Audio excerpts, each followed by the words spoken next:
Hello everyone. I am Arushi Mishra, Indian Forest Service officer of 2020 batch.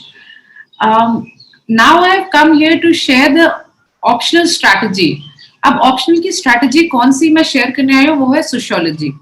But how and why sociology, क्योंकि आप forest service में हो तो आपके optional तो सोशियोलॉजी होगा नहीं. तो मैं आपको बता दूं कि मैंने इसके पहले रेवेन्यू सर्विस निकाला है और वो मैंने सोशियोलॉजी के थ्रू निकाला था. इसके और पहले मैंने यूपीपीसीएस जब दिया था तो वो भी मैंने सोशियोलॉजी एज एन ऑप्शन लेके दिया था. और मैंने सोशियोलॉजी को बहुत टाइम तक प्रिपेयर किया है, मतलब 4-5 years of many mistakes and many recorrections and then getting selected वाला प्रोसेस था. तो over the course of time मुझे सोशियोलॉजी में ये समझ में आया कि आपको क्या करना चाहिए और क्या नहीं करना चाहिए. तो कुछ चीजें मैं आपके साथ आज डिस्कस करना चाहती हूँ, बहुत ही कंसाइज वे में करेंगे सो दैट पूरा स्ट्रैटेजी ऑफ सोशियोलॉजी आपसे डिस्कस हो जाए. तो फर्स्ट हम जो क्वेश्चन होता है, जो बहुत सारे लोगों के दिमाग में होता है कि why sociology as an optional. तो उसका एक जो मोस्ट इंपॉर्टेंट रीजन होता है मैक्सिमम लोगों के साथ, क्योंकि उनका ग्रेजुएट सब्जेक्ट मैच नहीं करता. या तो ये रीजन होता है कि ग्रेजुएट सब्जेक्ट है ही नहीं. For example I was a metallurgical engineer, तो उसका सब्जेक्ट नहीं है. सेकेंड इशू क्या होता है कि आपको ग्रेजुएशन करे बहुत समय हो गया होता है, या आपने अपने ग्रेजुएशन में बहुत ज्यादा रिलैक्स किया होता है, तो आपको बहुत आइडिया नहीं होता. You are very vague about your optional, या जॉब कर ली है तो भूल गए हैं, मतलब जो आपका ग्रेजुएशन सब्जेक्ट था, तो हम इसलिए चूज कर लेते हैं सोशियोलॉजी को. अब उसके बाद हमारे पास ऑप्शंस तो बहुत हैं, तो हम सोशियोलॉजी को ही क्यों चूज करते हैं, उसके कुछ रीजंस हैं. फर्स्ट ये है कि आपका जो सोशियोलॉजी एज एन ऑप्शनल है वो जनरली सोसाइटी से डिराइव होता है. सोसाइटी में ये होता है या नहीं होता, हम आसपास जो चीजें देख रहे होते हैं. फॉर एग्जाम्पल हम फैमिली पढ़ते हैं, फैमिली अब सोशियोलॉजी में बहुत डीप में पढ़ते हैं, लेकिन फैमिली में अपने अगल बगल ही देख रहे होते हैं. तो ये जो सोसाइटी से जो पूरा इंटरेस्ट डिराइव होता है, आप अपने अगल बगल जो चीजें देख रहे होते हो, वो आपको थोड़ा ईज ऑफ अंडरस्टैंडिंग बना देता है सोशियोलॉजी के लिए. इसी वजह से कोई प्रायर जेनरिक मतलब बहुत ही जेनरिक टाइप का होता है, और मतलब उस generic in the sense of understanding but not in the sense of writing the exam. But understanding आपकी हो जाएगी, तो उसके लिए आपको बहुत ही प्रायर नॉलेज की जरूरत नहीं होती. जैसे फॉर एग्जांपल आप सोचते हैं ना कि एमटेक करने के लिए मुझे बीटेक करना पड़ेगा, बट ऐसा रिक्वायर्ड नहीं होता. सोशियोलॉजी इज वन ऑप्शन जो कि आप बिना प्रायर नॉलेज के just by the interest of the society आप कर सकते हो, इन दी सोसाइटी आप कर सकते हो.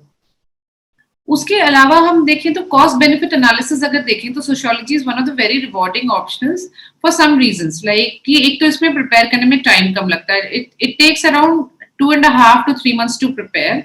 अगर आप सिंसियरली करना चाह रहे हो तो मैक्सिमम 3 months होगा आपके लिए, और 1 महीना आप उसको अगर पूरा एक बार कंसाइज करके रिविजन करना चाहो तो वो हो जाएगा. तो इट टेक्स अराउंड 4 months. अगर हम टोटल कभी एक बार डिस्कस कर लेंगे कि रिविजन आपकी पूरी प्लानिंग स्ट्रैटेजी क्या होनी चाहिए, हम अभी भी एक बार कर सकते हैं. एक तो ये आपका होता है. दूसरी बात क्या है कि सोशियोलॉजी में नंबर बहुत कम आना इज अ रेरिटी. लोगों के बहुत कम नंबर आ भी जाते हैं. मैं आपको खुद का भी एग्जांपल दूंगी कि मतलब कैसे मैंने स्कोर किया कम जब मेरे नंबर आए, और कैसे फिर मैंने इम्प्रूव किया. तो वो मैं आपको एग्जांपल दूंगी. तो कॉस्ट बेनिफिट एनालिसिस में एक तो ये पॉइंट भी होता है कि आपके नंबर बहुत कम नहीं आते, लेकिन एक और नेगेटिव होता है, नंबर बहुत ज्यादा भी नहीं आते. मतलब it's not like maths and some options. तो थोड़ा सा ये आपका एक चैलेंज हो जाता है. बहुत मार्क्स नहीं आते, लेकिन आप ठीक ठाक प्रिपेयर कर लेते हो तो इट्स गुड. फिर एक और पॉइंट होता है जो कि आपको सोशियोलॉजी ऑप्शनल आप ले सकते हो, कि आपकी कुछ और डायमेंशंस में ये बेनिफिट करता है. फॉर एग्जाम्पल आप चाहें तो आपके एसे में बहुत ज्यादा बेनिफिट करता है. डायरेक्ट टॉपिक्स आ जाते हैं ऐसे जो कि आपने सोशियोलॉजी में पढ़ रखे हैं as a proper broad topic. तो आप उसमें ऑब्वियसली आप बड़े बुकिश टर्म्स जो हम ऑप्शनल में यूज करते हैं, आप वो नहीं यूज करते आंसर एसे लिखने में, but the ideas you right. So the ideas are very important to express your views, और वो उससे आपको बहुत ज्यादा नंबर देते हैं. इसके जैसे I use my sociology knowledge in essay and I use to score like 140+ when I started to use. Then फिर पेपर 1 में और आपकी एथिक्स में बहुत ज्यादा हेल्प करता है, क्योंकि एथिक्स में भी आप ऐसे एग्जाम्पल्स या ऐसी चीजें ला सकते हैं, या ऐसे पर्सपेक्टिव्स ला सकते हैं जो कि इंप्रूव कर लेता है. आपके एथिक्स के नंबर हमेशा 100+ आएंगे. फिर आपका जो पेपर 1 है वो भी जीएस पेपर 1 वो भी हमेशा इंप्रूव होता है, क्योंकि उसका जो सोसाइटी वाला पार्ट होता है आप उसमें बहुत बेहतर लिख पाते हो और बच्चों के कंपैरिजन में. इसके अलावा जो सोशियो इम्पैक्ट करता है वो आपका इंटरव्यू करता है, क्योंकि interview is one of these things जहां पे सोसाइटी की ही, क्योंकि ये पूरा यूपीएससी की जो तैयारी होती है, ultimately it's all about making of a civil servant, and civil servant is one person जिसको सोसाइटी के साथ काम करना है, सोसाइटी के बीच काम करना है, सोसाइटी के लिए काम करना होता है। तो जब ये पूरा आइडिया होता है ना, तो सोसाइटी के बारे में आपको जानकारी होना बहुत ज्यादा रिक्वायर्ड होता है, क्योंकि वो आपके सारे आइडियाज को ना एक बार धरातल में लाके इम्प्लीमेंट करने को देखता है, या एक बार उसको पर्सपेक्टिव में या उसको कंटेक्चुअलाइज करता है आपके आंसर्स को। तो इंटरव्यू के लिए भी बहुत ज्यादा जरूरी होता है कि अगर आपको एक बेसिक नॉलेज अगर सोसाइटी की है, तो आप आंसर्स बहुत बेहतर दे सकते हैं। इट्स मोर ऑफ ह्यूमैनिटेरियन या more of you understanding the society. For example, अगर आपसे कोई कही जाए कि ये स्कीम बना दो, है ना, तो ये बेनिफिट करेगी विमेन को, for example. But if you have read the idea कि विमेन, आपने सोशियोलॉजी पढ़ी होती है, तो विमेन की बहुत कैटेगराइजेशन कर सकते हैं। जैसे आप डिसेबल्ड की कैटेगराइजेशन कर सकते हैं, आप एल्डरली की कैटेगराइजेशन कर सकते हैं, कि कोई रूरल में होगा, कोई अर्बन में होगा, कोई एजुकेटेड होगा, कोई नॉन एजुकेटेड होगा, कोई उस पेट्रियार्कल सेटअप में होगा, कोई किसी मेट्रियार्कल सेटअप में होगा, कोई न्यूक्लियर फैमिली में होगा, कोई जॉइंट फैमिली में होगा। These kind of ideas benefit a lot in interview if you segregate it. तो these are the broad aspects कि आपको अगर सोशियोलॉजी लेना है तो उसके वन ऑफ फ्यू रीजंस ये हो सकते हैं कि अगर आपका थोड़ा सा भी इंटरेस्ट आ रहा हो, आप एक बार देखें, अगर आपको पढ़ के इंटरेस्ट आता है, तो this is one option you can go for. फिर नेक्स्ट पॉइंट हम आते हैं कि चैलेंजेस क्या होते हैं अगर हम सोशियोलॉजी एज एन ऑप्शनल लेते हैं। फर्स्ट चैलेंजेस, मैंने आपको चैलेंज जो बताया था वो यही था कि नंबर बहुत ज्यादा आने के लिए it takes a lot of effort, probably and in the right direction, जो कि अक्सर लोगों को बहुत नहीं पता होता। फ्रैंकली स्पीकिंग, मेरे भी कभी बहुत ज्यादा नंबर नहीं आया, I have never cross 300, so I have remain in the range of 270s to 80s। तो 300 आपने क्रॉस नहीं किया, वो हर साल एक या दो बच्चा क्रॉस करता है। तो अब वो डिफरेंट अंडरस्टैंडिंग से डिपेंड करता है कि कैसे हो सकता है, वो मैं आपको आगे डिस्कस करूंगी। उसके बाद क्या है कि दूसरा इशू ये होता है और सोशियो एज एन ऑप्शनल की मटेरियल बहुत ज्यादा है मार्केट में। हम क्या पढ़े और क्या नहीं पढ़े, what to revise, what not to revise, how to revise all of the things, how to make concise notes of everything is an issue. तो ये एक चैलेंज आता है इसमें ऑप्शनल में। फिर एक आता है आंसर राइटिंग में। आंसर राइटिंग में क्या होता है कि जब आप सोशियोलॉजी पढ़ते हो, आपको ऐसा लगता है कि सब कुछ जो हम पढ़ रहे हैं वो तो अगल बगल हो ही रहा है, आपको सब कुछ पढ़ा हुआ लगता है। बहुत कुछ ऐसी चीजें होती हैं जो आपको जब पढ़ते हो तो लगता है कि अच्छा, this is all one perspective to look at the society, ये भी तो हो सकता था, ये तो मैंने सोचा ही नहीं। ये भी, जैसे हम कार्ल मार्क्स का एलियनेशन पढ़ते हैं, तो हम तब पहली बार रियलाइज करते हैं कि शायद हमारे हाउस हेल्प होंगे या हमारे और कोई स्टाफ होगा जो शायद कभी एलिनेटेड फील कर रहा हो बिकॉज ऑफ समथिंग, बिकॉज उनके पास पावर नहीं है, उनको कभी किसी ने अप्रिशिएट नहीं किया। तो ऐसा नहीं कि वो इंसान काम नहीं करना चाहता, वो एलिनेटेड है किसी ना किसी वजह से। तो ऐसी कुछ बातें होती हैं जो कि आपको इतना नॉर्मल लगने लगता है, आपको इतना लगता है कि तो जेनरिक बातें हैं, तो आप आंसर में जेनरिक लिख देते हो। इश्यू यहाँ पे आता है मैक्सिमम लोगों के साथ कि you right very generic answers कि ऐसा होना चाहिए, फलाने थिंकर ने ऐसा बोला था। तो हम जो की पॉइंट्स होता है थिंकर्स का, क्योंकि sociology is not your dialogue, your idea can be one of a small point, जो कि हम अभी आंसर राइटिंग में डिस्कस करेंगे, but majorly it's a dialogue between the thinkers. जो बड़े बड़े आदमी बोलना चाह रहे हैं, बड़े लोग बोलना चाह रहे हैं, तो we have to make it exactly pin pointed. तो this is one of the issues that come. Then एक और इशू आता है कि बहुत सारे, since sociology is an optional that involves a lot of thinkers that I told, then the issue comes कि shall we write more thinkers or shall we write less thinkers, क्या what is the strategy। ठीक है, तो एक ये कठिनाई आती है हर इंसान के साथ, तो वो हम ये आंसर राइटिंग में डिस्कस करते हैं कि कैसे इसको सॉल्व करेंगे। तो ये आपके सोशियो क्यों लेना चाहिए और उसके चैलेंजेस क्या हैं वो मैंने बताए।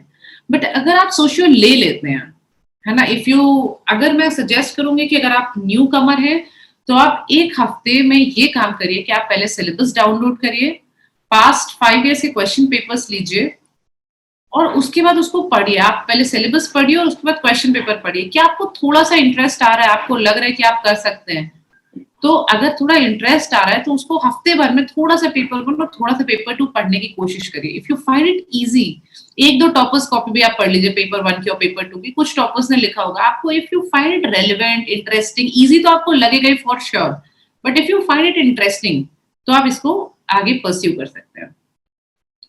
अब ये हमारा पॉइंट हो गया कि हमने अगर ले ही लिया है सोशियो तो हमें पढ़ना क्या चाहिए। मार्केट में बहुत चीजें अवेलेबल हैं, कुछ लिमिटेड सोर्सेस पे हम नैरो डाउन कर सकते हैं, जो कि मैं आपको बताती हूँ। उसके कुछ 3-4 पार्ट में मैं बताऊंगी मटेरियल्स में।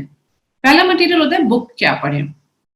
तो बुक जो मैंने पढ़ी थी वो है नितिन सांगवान, उसकी एसेंशियल्स ऑफ सोशियोलॉजी करके ये बुक आती है। तो ये बुक पेपर 1 और पेपर 2 दोनों के लिए बहुत अच्छी है, इन द सेंस कि उसमें बहुत सारे कीवर्ड्स मिल जाएंगे, आपको बहुत सारे थिंकर्स लोगों में मिलेंगे, और थिंकर्स ने जो बातें बोली हैं वो एग्जैक्ट इटैलिसाइज्ड वर्ड्स में लिखी होती है, जिससे आप अपनी मर्जी से शौकिया उसको ना लिख दें कि मतलब what we write is in answers कि आप लिख देंगे एक आइडिया कि यार ऐसे बोला गया था कि हिस्टोरिकल मटेरियलिज्म होता है, बट शायद वो टर्म कुछ दी हिस्टोरिकल मटेरियलिज्म है, तो नंबर उस पे मिलते हैं क्योंकि जो आपका आंसर चेकर है he is a core sociologist, वो एक ऐसा प्रोफेसर होंगे जो कि किसी यूनिवर्सिटी में पढ़ा रहे हैं, जिनके लिए ये वर्ड्स बहुत ज्यादा मीनिंग रखते हैं, एग्जैक्ट वर्ड्स, तो आपको एग्जैक्ट वर्ड लिखने होते हैं, तो इस बुक में एग्जैक्ट वर्ड्स भी हैं, बहुत सारे टेबल्स भी हैं जिनको आप स्कैन करके पीडीएफ बना के भी अपने पास रख सकते हैं, क्योंकि टेबल्स फॉर कंपैरिजन बहुत इंपॉर्टेंट हो जाते हैं, बहुत सारे डायग्राम्स हैं जिनको आप आराम से स्क्रीनशॉट लेके फोटो लेके उसका पीडीएफ अलग से बना दे, जिससे आप डायग्राम्स के लिए आपको भटकना नहीं पड़े। एट द सेम टाइम बहुत सारे कंसेप्ट्स हैं, आप उनको एक बार पढ़िए, लेकिन मेरी जो जेन्युइन रिक्वेस्ट है उसके शॉर्ट नोट्स बना लीजिए अपनी नितिन सांगवान बुक के, क्योंकि उसमें कंसेप्ट बहुत ज्यादा है, आप बार बार रिवाइज नहीं कर सकते, तो सिर्फ और सिर्फ हेडिंग की, क्योंकि उसमें मल्टीपल हेडिंग है। फॉर एग्जाम्पल अगर उनका वर्क एक टॉपिक है, तो वर्क में informal work in the new era, उसमें उन्होंने 12 पॉइंट्स दे रखे हैं, तो 12 पॉइंट्स आप बार बार रिवाइज नहीं कर सकते हैं, उसमें 5-6 आपको जो इंपॉर्टेंट पॉइंट लगे उनके स्पेसिफिक हर चीज के नोट्स बना लेते हैं। जब भी आप नितिन सांगवान पढ़े उसके आपको नोट्स बनाने पड़ेंगे, तो आप फर्स्ट टाइम पढ़ेंगे आप नोट्स नहीं बना पाएंगे, पूरी बस एक बार रीड कर लीजिए, सेकेंड टाइम जब आप पढ़ते हैं तो पर चैप्टर, एक चैप्टर पढ़ा उसके नोट्स बनाए, एक चैप्टर पढ़ा उसके नोट्स बनाए, दैट इज इजियर। अगर आपने ये सोचा कि मैं पूरा पेपर 1 खत्म करके नोट्स बनाऊंगा, then it won't be done, तो ये इम्पॉसिबल हो जाता है हर इंसान के लिए। इसके बाद मैं बुक लिस्ट में आऊं तो इम्पोर्टेंट होती है एनसीईआरटी। अब एनसीईआरटी बहुत कम लोग रेफर करते हैं, मेरा सजेशन आपसे एनसीईआरटी 11th और 12th पढ़ने का ये है कि उसमें कुछ एग्जाम्पल्स हैं, और जैसे for example Germans and world war, या फॉर एग्जाम्पल कि अगर फूड डिस्ट्रीब्यूशन एंड मैरिज के रिलेशन में कंसेप्ट का एग्जाम्पल है, ऐसे बहुत सारे एग्जाम्पल्स हैं जिनका ना अगर आप पढ़ते हैं, एक बार एनसीईआरटी पढ़ने में बिल्कुल समय नहीं लगता for a graduate like people who are giving exam, it will take a day और मैक्सिमम 2 days। तो आप 11th-12th की एनसीईआरटी पढ़िए, उससे आप बहुत सारे एग्जाम्पल्स ऐसे होंगे जो बहुत बेसिक होंगे, उनको आप निकाल के रखिए, क्योंकि if you quote them then it is very relevant, क्योंकि एनसीईआरटी जो लोगों ने लिखी है वो बहुत सारे प्रोफेसर्स ने, बहुत सारे इंटेलेक्चुअल्स ने कंबाइन करके लिखी होती है, तो that is one thing that can strike a chord. Then क्या होता है कि जो मैंने रेफर किया था, बुक्स मटेरियल तो बहुत आते हैं, मैंने इग्नू को जो मटेरियल्स होते हैं उसको सप्लीमेंट करने के लिए यूज किया था। अब सप्लीमेंट करने का मतलब क्या होता है? सप्लीमेंट करने का ये मतलब हुआ कि जो चीजें मुझे नितिन सांगवान से कम समझ आई, या मुझे और अभी मैं नोट्स और बताऊंगी उनसे मुझे कम समझ आई, या कम समझ आने से भी ज्यादा आप जब भी पढ़े 2-3 बार जब आप पढ़ लें तो आप इग्नू के नोट्स को बगल में रखें, अपनी कॉपी बगल में रखें और देखते जाएं, कुछ ऐसा हो उन नोट्स में जो उन्होंने एक्स्ट्रा की टर्म्स बता रखा है। की टर्म्स आर वेरी इंपॉर्टेंट, जो कि अभी हम डिस्कस करेंगे। की टर्म्स अगर बता रखे हो तो आप फटाक से इग्नू के नोट्स में समझिए और उसको अपने में लिख दीजिए, और इटैलिक्स या इन्वर्टेड कॉमर्स में लिख दीजिए, जिससे आपको कभी वो मिस ना हो कि वो की टर्म था, सिर्फ आपके मन की बातें नहीं थी।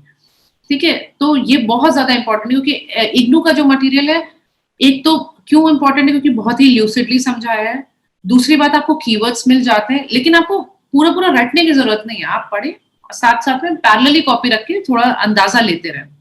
और तीसरी बात ये कि अगेन ये उन्हीं लोगों ने लिखा है जो कि आप one of those people who are checking your copies, या teachers of people who are checking your copies. ठीक है, तो ये ऐसी चीज होती है जो कि आपके लिए बहुत ज्यादा रेलिवेंट है, क्योंकि आपके हर आंसर चेकर ने ये जरूर पढ़ रखा होगा, तो ये आप जरूर पढ़ लें, मतलब रेफरेंस ले लें।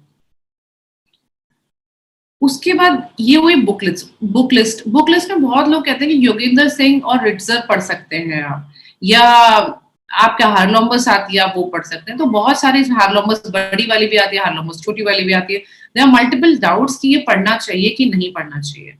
जो मेरी अंडरस्टैंडिंग है कि जब आप सारी चीजें पढ़ लें तो ये वाली जो चार बुक्स हैं, योगेंद्र सिंह और रिट्जर, हार्लोम्बस बड़ी वाली, हार्लोम्बस छोटी वाली, ऑरेंज वाली, ये जो 4 बुक्स हैं, इनको जब आप सारी चीजें पढ़ ले, सारे नोट्स बना ले, तो 1 हफ्ते का समय निकालें और इनकी कर्सरी ग्लांस लें। कर्सरी ग्लांस का मतलब आप टॉपिक अपने उसमें सिलेबस में देखेंगे, उसी टॉपिक का आप वो खोलिए, जो इंडेक्स में जाइए वही खोलिए, ये नहीं कि रैंडमली उस बुक में खो गए, क्योंकि वो बुक आपके कंटेम्प्रेरी एग्जाम के लिए नहीं लिखी गई है, it will waste your time. But अगर आप एकदम पिन पॉइंटेडली जाते हैं तो उसकी जो भी इंफॉर्मेशन होती है तुरंत तुरंत पढ़िए और तुरंत तुरंत अपने नोट्स में सप्लीमेंट करके लिख लीजिए, क्योंकि वापस हम ये सोचे कि हम रिवाइज करने इन 4 किताबों को जाएंगे तो हम कभी नहीं जा पाएंगे। तो आपके जो अभी मैं बताऊंगी नोट्स मेकिंग, जो मेन नोट्स होंगे आप उसमें सप्लीमेंट कर लीजिए तुरंत से। ये हमारी बात हो गई बुक्स की। अब हम बात करते हैं और मटेरियल्स और नोट्स भी मार्केट में अवेलेबल हैं। तो मटेरियल बहुत अवेलेबल है, हम क्या पढ़ सकते हैं? जो मोस्ट इंपॉर्टेंट मटेरियल है वो है तुषांशु शर्मा सर के नोट्स ना, जो सोशियो के लिए एकदम बेसिक है कि मतलब वो आदमी पढ़ लिया तो उसमें आपको बहुत नॉलेज मिल जाती है। लेकिन वो क्या है, वो शॉर्ट नोट्स है, वो कंसाइज फॉर्म में है, तो उसके लिए आपको बेसिक इन्फॉर्मेशन चाहिए, जो कि कहाँ से मिलेगी? नितिन सांगवान से मिल सकती है, आपको थोड़ी एनसीईआरटी से मिल गई, इग्नू से आपको मिल जाती है। उसके अलावा 2 नोट्स मार्केट में और आते हैं, एक महापात्रा सर की और एक उपेंद्र सर के। उनमें भी आप पेपर 1 के लिए रेफर कर सकते हैं उपेंद्र सर के नोट्स, क्योंकि पेपर 2 उनका मतलब आई वुड नॉट सजेस्ट। अगर आप खरीदने भी जाएं तो पेपर 1 की कॉपी खरीद ले, पेपर 2 की कॉपी खरीद के आपको टाइम वेस्ट ही होगा। तो पेपर 1 में भी क्योंकि उनके उपेंद्र सर ने की टर्म्स बहुत अच्छे से बता रखे होते हैं, जो जेरोक्स मार्केट में अवेलेबल है और बहुत ही लिमिटेड है, तो it will not take much of your time. वही इसमें काम करना है कि आप उपेंद्र सर के नोट्स पढ़िए और उसको अपनी बेसिक किताब में जो आपके नोट्स है उसमें सप्लीमेंट कर दीजिए, जिससे you do not get back to it. Mahapatra sir के नोट्स ऐसे हैं कि इनको आप एक बार लेजर रीडिंग जरूर दे दीजिए फॉर पेपर 1 एंड पेपर 2। अब यहाँ पे ना आपका इन दोनों प्रोसेस में आपका पेपर 1 बहुत स्ट्रांग हो जाएगा, ट्रस्ट मी वो बहुत अच्छा हो जाएगा। पेपर 2 के लिए डाउट आता है कि पेपर 2 के लिए हम लोगों के नंबर ही नहीं आते पेपर 2 में, तो पेपर 2 के लिए कुछ मटेरियल्स भी कठिन है हमें ढूंढना। तो पेपर 2 के लिए जो मेरा आपको सजेशन होगा कि आप क्या करें कि एक तो आपको नितिन सांगवान की किताब में बहुत मटेरियल मिल जाएगा, फिर जो थिंकर्स वाला पार्ट है वो तुषांशु शर्मा के नोट्स में बहुत सारा है, तो that will be very beneficial.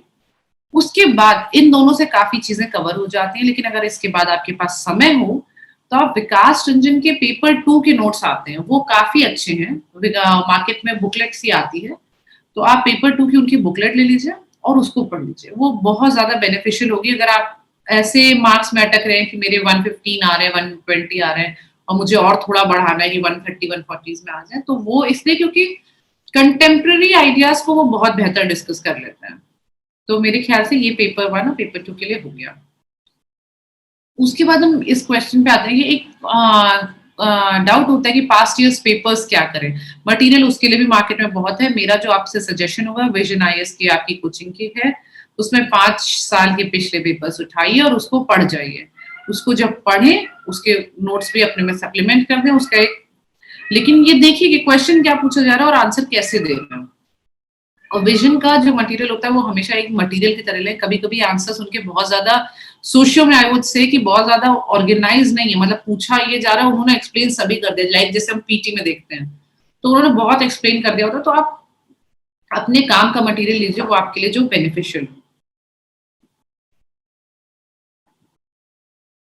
उसके बाद हम इस पे आते हैं नोट्स मेकिंग की आर्ट पे, कि नोट्स मेकिंग हमें करनी कैसे है। इतना आपने यही जो पूरा जो आप पढ़ रहे हैं जो मैंने आपको बताया ये बहुत लिमिटेड बुक सोर्सेस हैं, बट होता क्या है कि इससे बहुत ज्यादा मार्केट में अवेलेबल है। अभी आप ये भी पढ़ लोगे तो इनका भी नोट्स बनाना बहुत कठिन हो जाता है। तो मेरा जो आपसे सजेशन है कि आप क्या करें कि आप जब हर चीज को आप 2 से 3 बार पढ़ लें, 2 बार पढ़ लीजिए, तीसरी बार के टाइम आप नोट्स बनाइए, उसके पहले मत बनाइए, क्योंकि और जब ऑप्शनल पढ़े ना तो 3-4 महीने सिर्फ ऑप्शनल पढ़िए, उस पर पूरा दिमाग लगाइए। थोड़ा सा आप 1-2 घंटा और कुछ पढ़ सकते हैं, लेकिन पूरा ऑप्शनल पे दिमाग लगाइए, क्योंकि it takes a lot of labour and once you have done it then you have done it. तो नोट्स बनाने की तरीका क्या है जो मैं आपसे कहूंगी, आप अपना एक बेस नोट्स बना लीजिए, कोई भी आप चीज को बेस नोट्स मान सकते हैं। मेरा सजेशन ये होगा कि तुषांशु शर्मा के नोट्स या स्लीपी क्लासेस के नोट्स वो आपके बेस नोट्स होने चाहिए। उसके अलावा आप जो भी पढ़ते हैं उसको उसमें लिखते जाइए छोटा छोटा करके, मतलब जस्ट दी पॉइंट। आपको पता होगा कि क्योंकि आपने 2 बार पढ़ के आप तीसरी बार में नोट्स बना रहे हो, तो आप जब भी तुषांशु शर्मा के या स्लीपी क्लासेस के नोट्स खोलोगे आपको क्लैरिटी से समझ आ जाएगा कि यार ये तो उपेंद्र सर के नोट्स में था, अब मुझे यार पॉइंट तो याद नहीं आ रहा, कोई बात नहीं मैं एक बार रेफर कर लेती हूँ। तो this will get an idea. तो बहुत छोटा छोटा उनमें पॉइंट्स लिख देना है, ये हमारा एक तो हमारे बेस नोट्स बन जाएंगे। बेस नोट्स के मिनिमम 2 बार रिवीजन के बाद आप एक ऐसे नोट्स बना सकते हैं जो कि आपके लिए बहुत बेनिफिशियल होगा।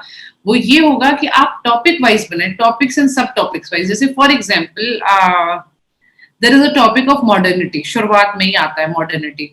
अब मॉडर्निटी के लिए ना, जब आपने ये बेस नोट्स में सब कुछ लिख लिया होगा ना, तो मॉडर्निटी में इशू आएगा कि आप जब देखेंगे तो आपको लगेगा यार बहुत सारे थिंकर्स हैं इसमें, तो बहुत सारे लोगों ने बहुत सारी इंपॉर्टेंट बातें बोली, क्योंकि आप थिंकर लिखोगे उनका जो एग्जैक्ट की टर्म वाला जो होता है ना, इन्वर्टेड कोलन वाला टाइप का, उस वैसा वैसा वाली चीज आप लिखोगे तो आपको लगेगा बहुत सारा लिख दिया। तो how to minimise it down, उसमें आप क्या करोगे, आप पहले अपने जो बेस नोट्स हैं उस पर जाओ, और उसमें मॉडर्निटी के बारे में क्या ही होगा, सोचो, में आप सोच के देखो, कुछ लोगों ने उसके बारे में they must be positive, thinking positive about it, some people might be thinking negative about it, some people might be like okay okay ये सब कंबाइन होगा, सब एक समय के साथ it will things will go okay and this and that, that's just a transition phase और flux है, दिस काइंड ऑफ थिंग। तो you can always divide all these sub topics के जो थिंकर्स होते हैं ना, पॉजिटिव, नेगेटिव और neutral, positive, negative, neutral.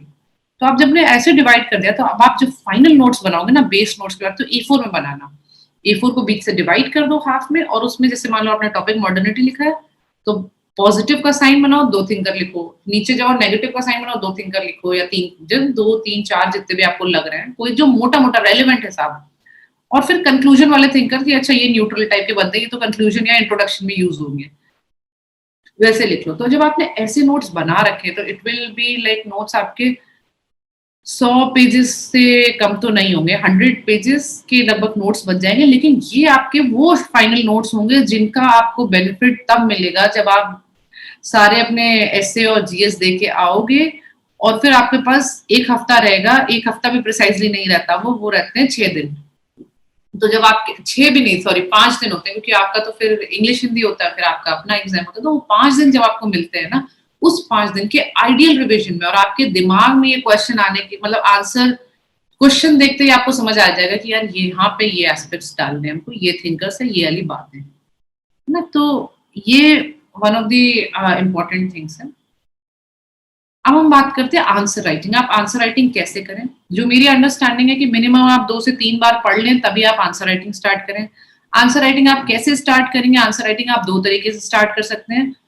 या तो आप घर पे करें, या तो आप कोचिंग ज्वाइन करें। अगर आप इटसेल्फ में अभी सोच रहे हैं कि आप पढ़ाई कर रहे हैं, आपने 3 महीने पढ़ा, आप टेस्ट सीरीज बाद में ज्वाइन करोगे, तो जो सेल्फ आंसर राइटिंग है, ये आप कर सकते हैं। कैसे? आप या तो विजन के क्वेश्चन पेपर ले लीजिए, या कोई और कोचिंग के क्वेश्चन पेपर लीजिए, उनको लिखिए और उनके सैंपल आंसर्स से मैच करिए। या विकास रंजन की एक बुकलेट भी आती है क्वेश्चंस की, पेपर 1 और पेपर 2 की अलग अलग बुकलेट आती है, आप उनमें आंसर लिखिए, और जो जो उनके सैंपल बुकलेट्स अगर मार्केट में अवेलेबल है तो उनसे मैच कराइए। अदरवाइज उनकी वेबसाइट पे जाएंगे तो कुछ लोगों ने लिख के अपलोड करे होते हैं आंसर्स, आप उनसे मैच करिए। आप धीरे धीरे आप सीख जाएंगे इसको करना। या दूसरी तरीका क्या होता है कि बहुत सारी कोचिंग यूट्यूब पे भी डाल रही है डेली आंसर राइटिंग के सैंपल्स, तो आप इससे भी लिख सकते हो। डेली आंसर राइटिंग में वो क्वेश्चन देते हैं, आप आंसर लिखते हो और फिर वो डिस्कस करते हैं, that is also good. Websites भी बहुत सारी हैं, उनसे भी आप कर सकते हैं कि वेबसाइट में क्वेश्चन आया, आपने आंसर लिखा, रात में आपने मैच कर लिया।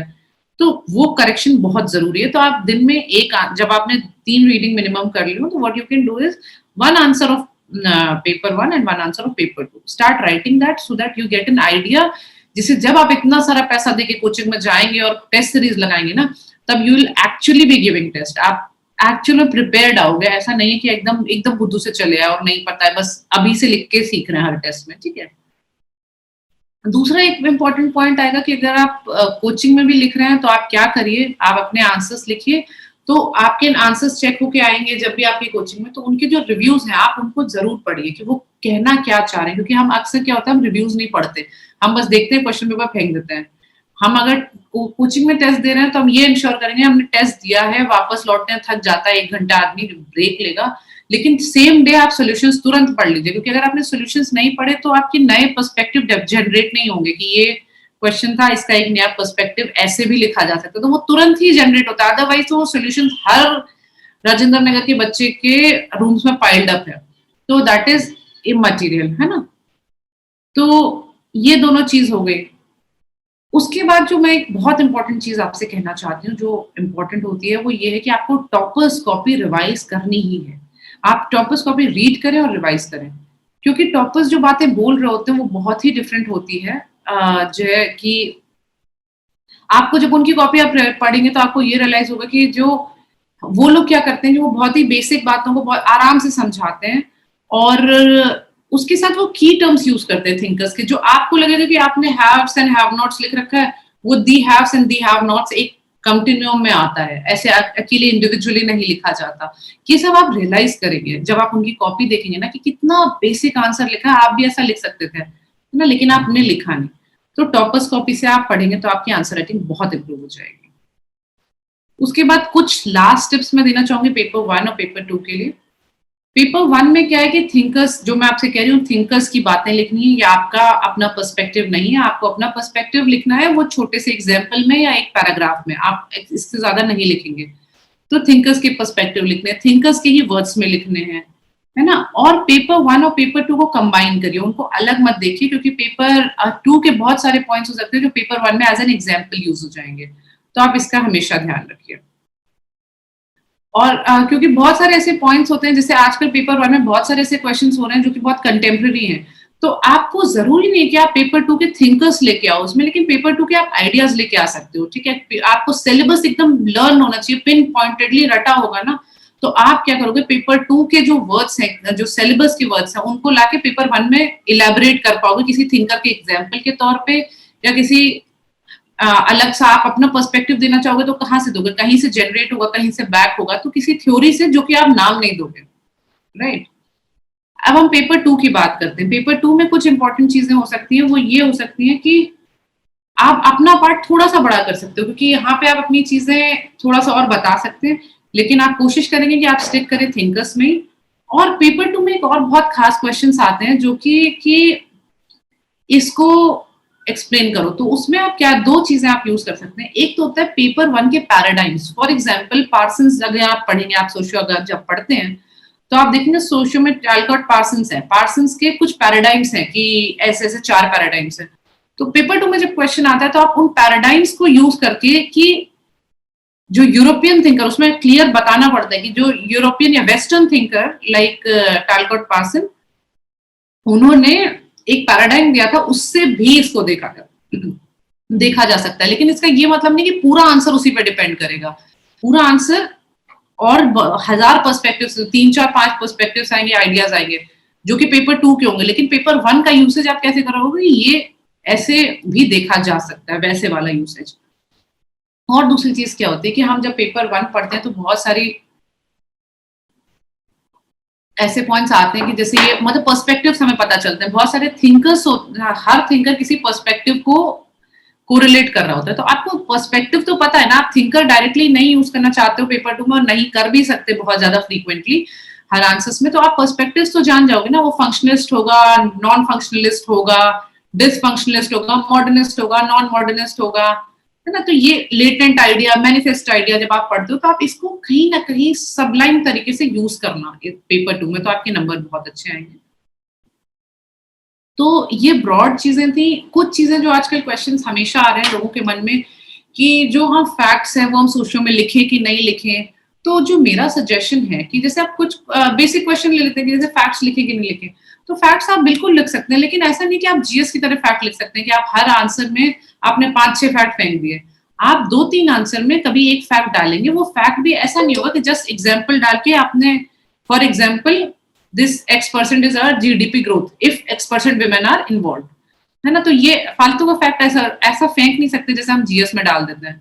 यहाँ पे आपको एक्सप्लेन करना पड़ेगा कि ऐसा कहना है आईएमएफ का, वो एक इंडिकेटर दर्शाता है कैसे, जैसे किसी कोई थिंकर आपका होगा जिस थिंकर ने ऐसा कहा होगा कि अगर आप इनको इन्वॉल्व कर लोगे तो और चीजें होंगी, जो आप ऐसे एग्जाम्पल लिखोगे कि इन थिंकर के लाइंस पे आज हम कुछ एग्जाम्पल्स देख सकते हैं जैसे आईएमएफ ने ऐसा ऐसा कहा है, ठीक है। या अगर आप इंट्रो में यूज कर रहे हैं तो इंट्रो में आप कि ऐसे फैक्ट्स आजकल सामने आए हैं जो कि इस आइडिया को दर्शाते हैं। वो आइडिया कहाँ से आएगा, आइडिया है तो किसी थिंकर का होगा या आइडिया आपके सिलेबस में होगा मेंशन, तो आप वो अंडरलाइन करंट आपको उठाना पड़ेगा अगर आप डेटा यूज कर रहे हो।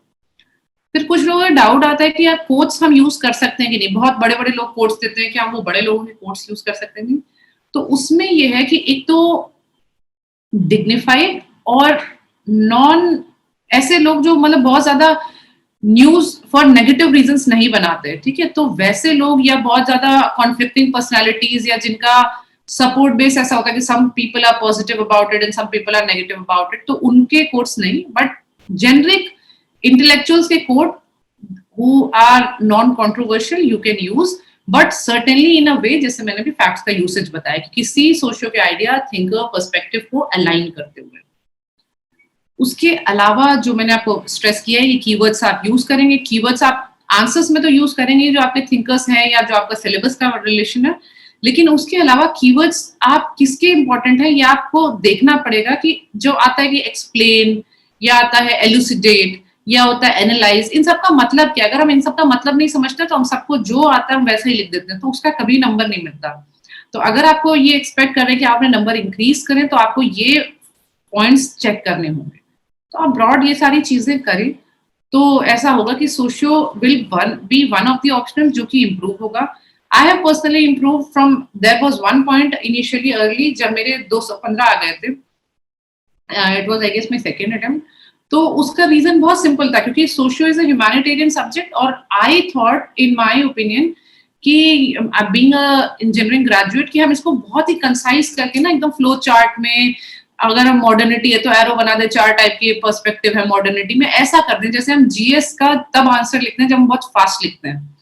ऐसा मैंने सोचा था and to be very surprising there were many people who were appreciating this idea as well कि बहुत अच्छा लिखा आपने और ये तो बहुत एक्सेप्शनल है। बट आपको ये रियलाइज करना पड़ेगा कि ये एक ह्यूमैनिटीज का ऑप्शनल है, it's not a science option. Secondly, people who are checking your paper belong from a humanities background, जो कि वही पढ़ते आ रहे हैं, वही देखते आ रहे हैं। तो अगर आप कुछ बहुत ही ब्रिलियंटली डिफरेंट आइडिया आप सोच रहे हो कि आप लेके आ रहे हो, वो शायद गलत हो जाए। और तीसरा पॉइंट कि हमें ये socio is not an optional जहां पे आप ये बताएं कि यार ये सारी चीजें हैं। इट्स नॉट लाइक जियोलॉजी और फॉरेस्ट्री, जैसे जियोलॉजी फॉरेस्ट्री साइंस के ऑप्शन से मैंने फॉरेस्ट सर्विस में लिए थे, तो उसमें आप सीधे डायरेक्ट बताते हो ना, जैसे केमिस्ट्री, मैथ्स, फिजिक्स, इनमें आप डायरेक्ट बताते हो। Socio is one of optional जो कि ह्यूमैनिटीज का सब्जेक्ट आपको एक्सप्लेन करना है। तो कोई भी आपका पैराग्राफ या पॉइंट, लोगों का सवाल आता है कि हम पॉइंट लिख नहीं सकते क्या, आप पॉइंट लिख सकते हो, but it should be 2 to 3 lines minimum, है ना। तो इस टाइप की कुछ ब्रॉड चीजें हैं। आप पैराग्राफ में लिखें हमेशा तो बेहतर होगा, पॉइंट्स भी आप हो तो 3-4 लाइन्स के हो तो वो सिमिलर टाइप ऑफ पैराग्राफ ही हो जाते हैं, लेकिन एक्सप्लेन करना जरूरी है। तो ये सारी चीजें जो मैं आपको बता रही हूँ, ये अगर आप करते हैं तो उनसे क्या होता है, जो मैंने अपनी जर्नी में सीखा, मेरे जब 215 आ गए थे तो आई वाज शॉक्ड कि मैंने सब कुछ तो पढ़ रही हूँ, क्या गलती हो रही है। तो इसमें बहुत सारी गलतियां थी, नोट्स मेकिंग की, रिविजन की, आंसर में टॉपर्स कॉपी ना पढ़ने की, या कभी ये ना ध्यान देने की कि यार कीवर्ड्स होते हैं, क्वेश्चन का भी कीवर्ड है और जो थिंकर्स बोल रहे हैं उनका भी कीवर्ड है। तो ये सारी चीजें जब मैंने इंप्रूव करी तो I started scoring consistently like 270s 280s in my next examinations. तो उस वजह से मेरा ये सजेशन है कि आप इसको इम्प्रूव करें। अगर ये सेशन आपको हेल्पफुल लगा हो तो आप इसको यूटिलाइज करें, लेकिन मेरा बहुत हम्बल सजेशन है कि सिर्फ आइडियाज को बिल्कुल भी मत देखें। कभी भी आप कोई भी ऑप्शनल तैयार करने वाले हो या कोई भी सब्जेक्ट तैयार करने वाले हो, मिनिमम आप 5-10 लोगों का आइडिया पर्सपेक्टिव जरूर लें और उसके बाद अपनी स्ट्रैटेजी बनाएं। तो उससे हमेशा आपका एक होलिस्टिक व्यू बनता है। चलिए, all the best for people who are planning to give exam and super all the best to people who are planning to give from sociology.